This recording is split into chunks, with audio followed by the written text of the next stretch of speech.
Presenting the world's greatest mysteries.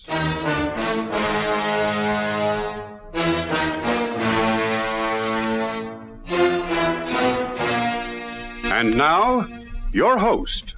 This is Basil Rathbone. In drama and fiction, newspaper men are invariably tough, hard-boiled characters. In real life, it's not necessarily true, although several newspaper men I've known were as colorful as anything fiction has ever had to offer. Mike, you'll meet in a moment, is based on a real person who actually works for the European edition of a famous American newspaper. Not only is the character real, but, many of the stories which Mike tells are also based on fact. The tale you're going to hear today, for instance, you may even recognize from the headlines in your newspaper of, not so long ago. In a moment, Mike will introduce you to another mystery solved and signed with his own unmistakable trademark. Europe Confidential.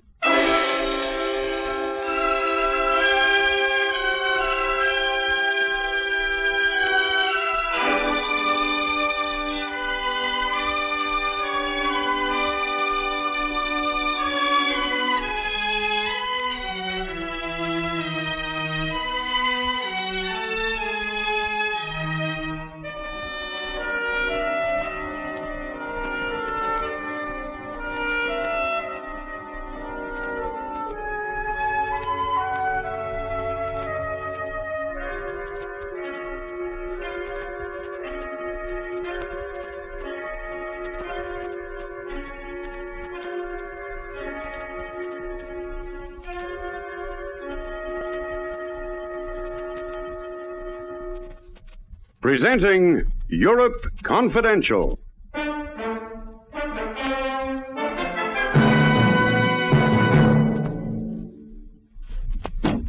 Open up in there! Open up! That is my lieutenant.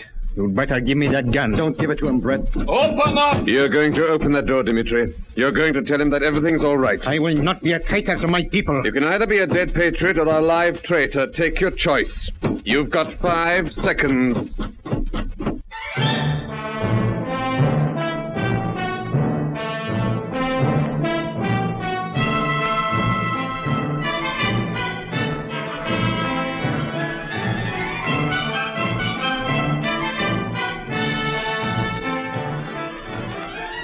In a moment, we'll bring you Lionel Merton as Mike Connoy, the Paris correspondent of a famous American newspaper, in another exciting story in our series, Europe Confidential.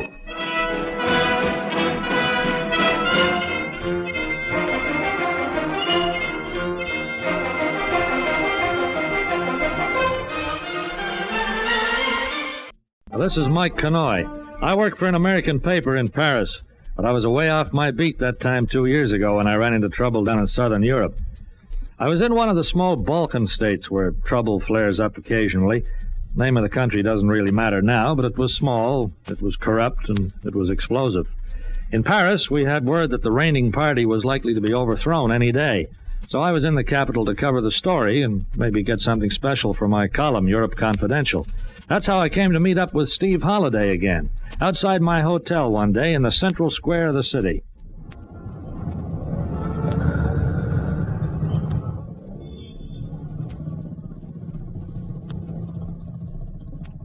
Mike? Mike Connoy. Well, I'll be Steve Holliday. In the flesh, boy. Say, the last time I saw you was in New York, just after the war. What are you doing here, of all places? Well, I came down to cover the story. So you've heard about the situation, eh? Yeah, we've heard rumors. You think it's true? You're darn right, it's true. Not that I'm officially in the know. I just work for an oil company, but the balloon's gonna bust anytime. Mm-hmm. You gonna stick around? Not if I can help it. That's why I'm in town.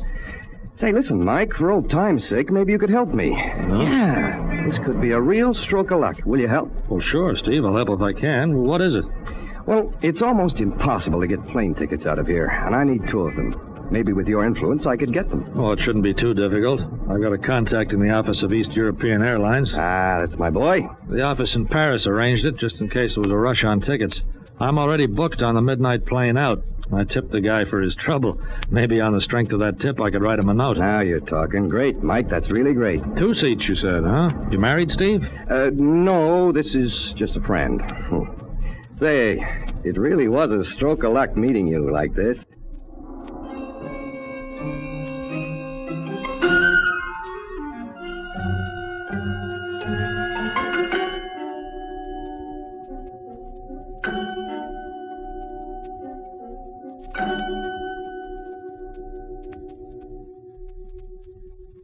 I hadn't known Steve Holliday well, but I was glad to help out. I wrote him a short note of introduction, and he went on his way. I went on mine. In the normal course of events, I probably wouldn't have heard from him again, or even known what had happened. But I heard this story later, and the parts I didn't hear I pieced together so that I had a pretty fair picture of what happened. It was around noon when I left Steve Holliday.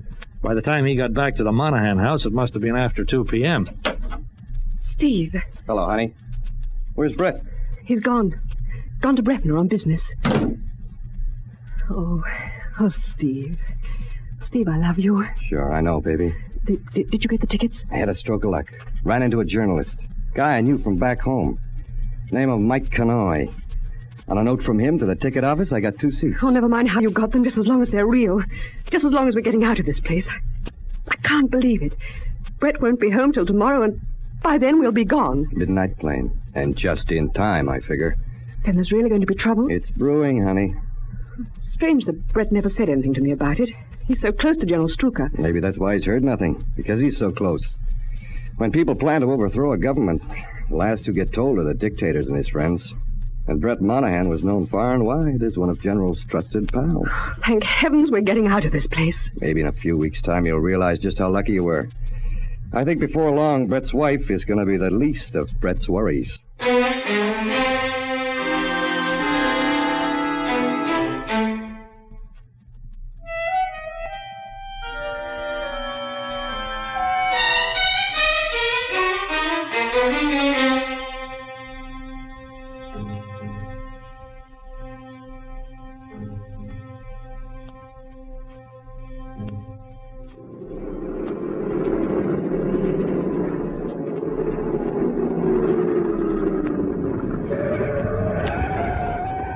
Yeah, what's going on? Why has this road control been set up? You have your passport, sir? What on earth for? We only obey orders. Your passport, please. Oh, it's here somewhere. Yes, there. I'm in quite a hurry, if you don't mind. I am sorry, my friend. Now listen here. Your passport is quite worthless. I'm afraid you will have to go back the way you came. What other nonsense? That passport was signed by General Strucker himself. The ex-general, you mean? Just what is this? It is an overthrow of tyranny. A revolt? You must be mad. Turn your car around, my friend. I have important business in Bravener, revolution or no revolution. The guns are loaded. You'll regret this.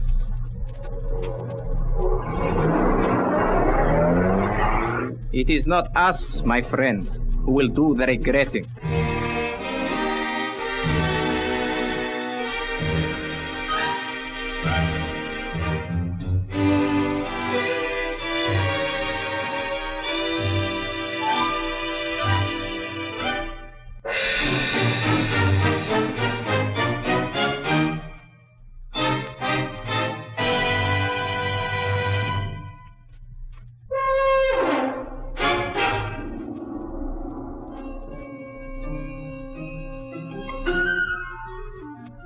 The coup d'etat came suddenly and almost without violence. By 4 p.m., the city and the administration centers were in the hands of the rebels.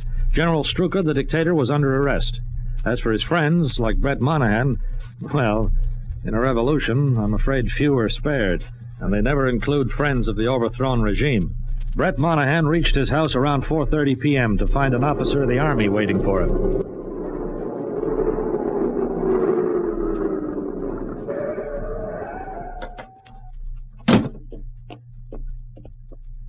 Put up your hands. Who the devil are you? Put them up. You are under arrest. What for? Turn around. Save your trouble, I've no gun. But what's all this about? Your name is Monahan, is it not? Brett Monahan. Yes.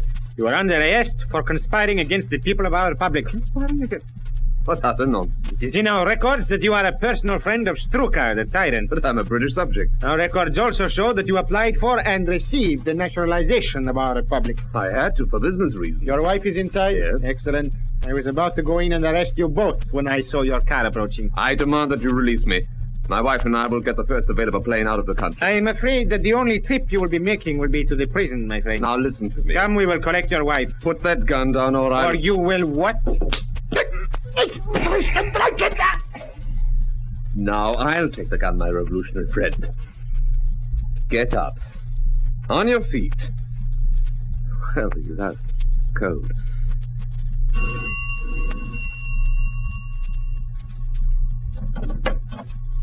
Brett! Quickly. Help me in with him. But I... Come on. Come on, there's no time to lose. There. In grave robbing, Brett? Steve. The one and only. What are you doing here? Helen. Brett, I tried to tell you. And you've packed your bags. Brett... Let's not try to pretend, honey. Yeah, Brett, you guessed it. We're leaving this place on the next plane. I see. That's the way it is, so let's not have any dramatics. Not from me. Good. Much better if we all act like grown-ups. You could have told me, Helen. Well, I tried. Well, then I thought it would be better this way. Now we've explained things. How about you? Who's the guy? He was outside. He was going to arrest us. I don't know whether you realize it, but we're well and truly mixed up in a revolution. See, Helen? What did Uncle Stevie say? Oh, Brett, what are they going to do with us? We're probably marked down for a firing squad. No. As friends of Struka. Maybe that includes me, too. No doubt. Hey, this is serious. We better not waste time. Let's get out of here. To where? The airport? You said it. Ready, baby? I got the tickets. Yes, Steve, I'm ready. Just a minute. It's no good trying to stop me, Brett. I've no intention of stopping you, but other people might have. You won't have a hope of leaving this place with your passports. I tried to get across the border and almost stopped a bullet. What are we going to do then? Child is waking. You must have slugged him pretty hard. My head. Oh, I'll bet he's wishing it was someone else's. Oh, what have you done with my gun? It's right here in my hand, old boy. And if you try any funny tricks, you'll know all about it. Look, this isn't getting us out of here. Let's go, Steve. Let's give it a try. Stay right where you are, Steve. I thought you said you weren't stopping me. I've changed my mind. Give me the tickets. Now, you listen here to me. I'm dead serious, Steve. Give them to me. Well, of all the... Here. Mm-hmm. Paris, eh? Flight 35, departing at 12:10. You are my prisoners. I demand that you come with me. You got your facts mixed, Buster. The man who holds the gun is boss in my language. Brett, please let us go. What's the use, baby? You heard what he said. We'd never get past the airport gates. But if we stay here, we'll be... We've got to get out. We must. Get on your feet, Captain. You will reject this. I only have to call for my men. And you'll get a bullet right between the eyes. If you people are going to declare war on us, we can do the same. You will never get out of the city. Mm-hmm. And what was that for? That's a nice uniform the captain is wearing. Maybe I like his haircut, too, but that's not going to get us out of... Hey, that's right. It would fit me perfectly. Or you, for that matter. I warn you Right down. And a captain in uniform with a woman companion would be able to board a plane quite openly, with no questions asked. Just a minute, Brett. I bought those tickets, remember? All's fair in love and war, Steve, and this is a mixture of both. Just what are you getting at, pal? Helen's getting out alive, and one of us is going with her. Yeah, but which one? The one she's really in love with. And now we're going to find out which of us it is.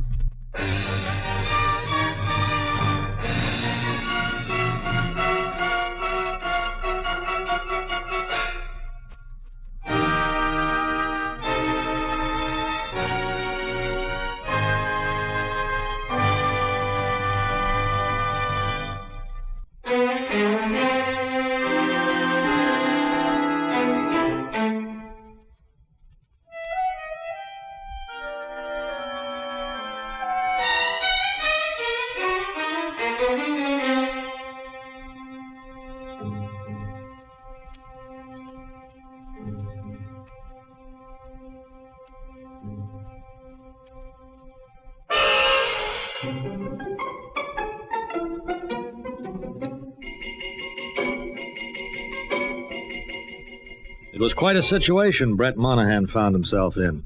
As a businessman in the country, he'd been a close friend of the now ex-dictator, and after he was turned back at the road control, he knew the trouble was looming up.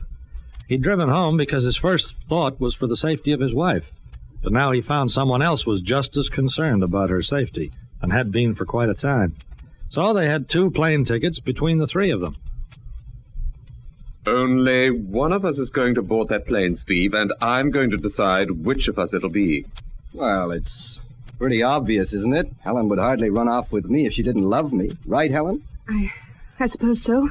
You suppose so? What kind of talk is that? You might as well all surrender to me. It will be quite futile to try to escape. Pipe down, big boy, or you'll take another nap. What's your name, Captain? It is no business of yours. The punches I gave you last time were only beginners. What's your name? Dimitri. Show me your papers. This is an outrage. Your papers, please, Captain. Here. Mm-hmm. Anton Dimitri. All nicely signed and stamped by the leaders of the revolution. These will get us through anywhere. Listen, hadn't we better be making up our minds? There's not much use leaving for a few hours yet. That gives us plenty of time. Brett. Yes? Brett, there's no time to lose. We should get out of here. The only chances we have is to arrive at the airport just before the plane takes off. If we have to hang around, people might start asking questions. You said us. Meaning you and Helen? Not necessarily. Listen, I bought those tickets, and one of them is rightfully mine. This gun says the tickets belong to us. All three of us. And that I'll make the decision. Yeah, I guess it does. And it also says that I will face the firing squad in your place. That's very kind of you. I will have no choice in the matter. Our leader does not take kindly to officers who fail in their duty. That's your worry, Dimitri. Helen. Yes, Brett? Helen, why did you do it? Because you were tired of me? Brett, I want to know. Tell him, Helen. You've been tired of him for years. You were sick of the sight of him. You couldn't stand it any longer. No, that's not true. Hey, don't we change our minds a little fast? Come on, Helen. Is that true? Were you sick of the sight of me? I was sick of this godforsaken city. I was sick of the smells and the heat and the people, Brett. I just had to get away from it. You could have mentioned it to me. What good would that have done? You were stuck here for life. I could see that. And because you were tired of me, you decided to run off with Steve. Wasn't that a pretty drastic step? Oh, Brett, can't you understand? Open up in there! Open up! It is my lieutenant. You'd better give me that gun. Don't give it to him, Brett. Open up! You're going to answer the door, Dimitri. But You're going to tell him that everything's all right. I will not be a traitor to my people. You can either be a dead hero or a live card. Take your choice. I refuse. You've got 5 seconds to open the door. And my gun's pointed right at your back. What is it, Lieutenant? I'm sorry, Captain. I thought... Must you bang on the door like a fool? What's the trouble? you said you were going to arrest the traitors when you did not show up. I thought... I'm having a last drink with them. They requested it. One grants the last request of all condemned. I am sorry, Captain. Now get yourself from my presence before I have you court-martialed. Yes, sir. I apologize once more again for... Pretty good, Captain. I could have done better myself. It will mean the court-martial for me.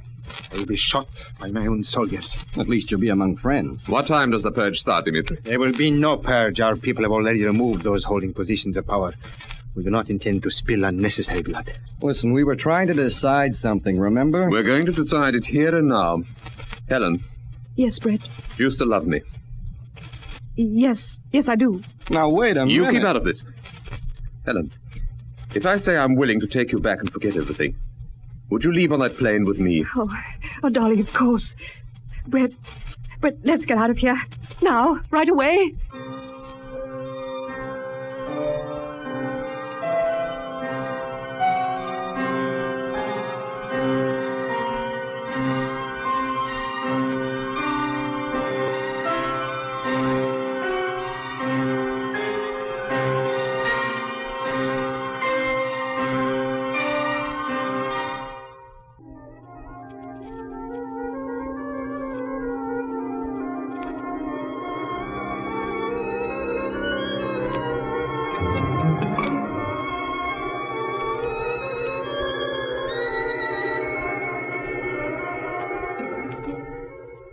Brett, darling, why don't we go now?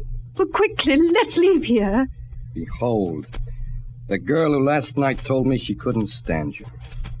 Don't fool yourself, Brett. You've got the gun and those tickets. Without them, Helen wouldn't even spare you a smile. Is that true, Helen? No. In this country, when there is trouble over a woman, we have an easy way to decide it. Who asked you to butt in? Go on, Dimitri. What's this easy way? You have a pistol. It holds 6 rounds. You merely remove 5 of them And proceed to blow our brains out. Not for this boy. The only Russian thing I like is vodka, and I never was a gambler. It was only a suggestion. Perhaps before you leave, you'll be so kind as to leave me the pistol to use. Leave you the pistol? What for? I would require only one bullet. It is better than disgrace. You're serious, then, about the firing squad? I'm afraid so. It is me who will be blamed for your escape. And one of us is going to keep you company. Well, who's it going to be, Brett? Helen, supposing I said you could go on that plane with Steve, what would you do? You'd do it, baby, wouldn't you? Would you? No, Brett. All right. You're quite free to walk out of here together. Well? Come on, baby. You're not joking. You heard what I said. Well, give me the tickets.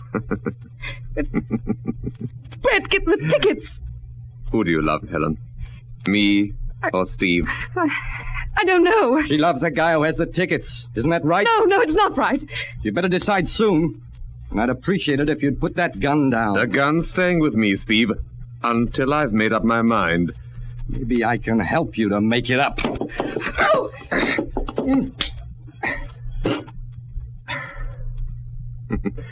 I was a commander for 3 years, Steve. My arm. Get on your feet. Don't try it again, Steve. You think I'm likely to? You know why I wanted that gun, Brett? So I could start talking sense to you. I'm listening. You know what I would have done?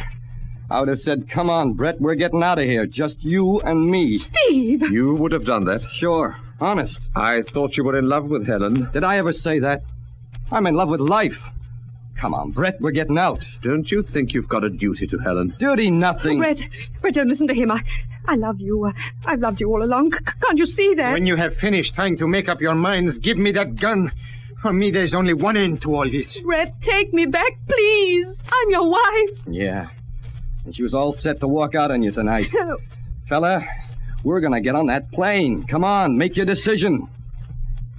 I've made it. You have? Yes. I know who I'm going to take with me. It's the only possible decision I can make under the circumstances.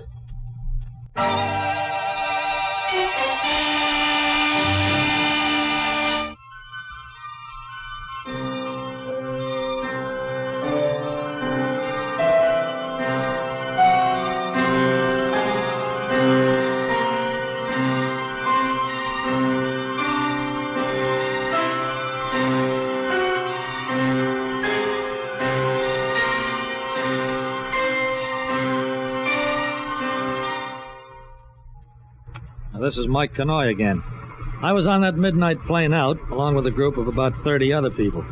Naturally, I made some inquiries about Steve Holliday, since I expected him to be on the flight. And through making those inquiries, I came to meet Brett Monahan.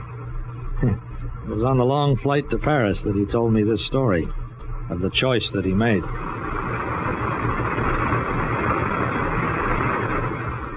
Well, there you are, Mr. Kanoy. Sorry if Steve was a friend of yours. It was the only thing I could do under the circumstances. Well, forget it. Steve was no more than an acquaintance. I think he acted pretty badly. They'll get out. They won't put him in front of a firing squad as they would have my friend here. Mr. Monahan is a kind man, sir. He has done for me a great service. And think nothing of it. After all, Captain Dimitri, you were the one who most deserved the extra ticket.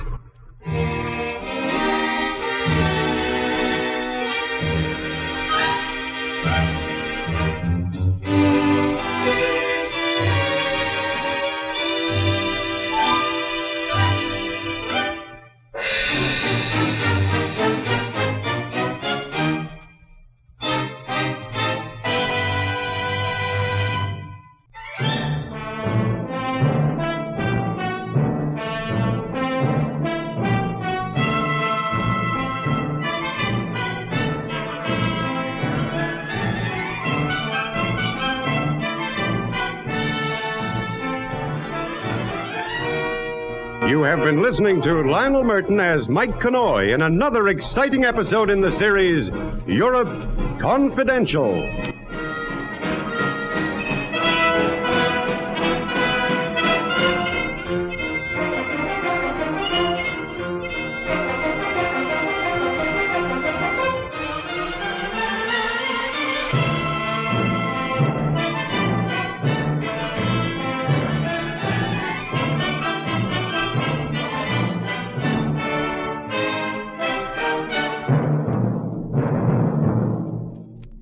This is Basil Rathbone again.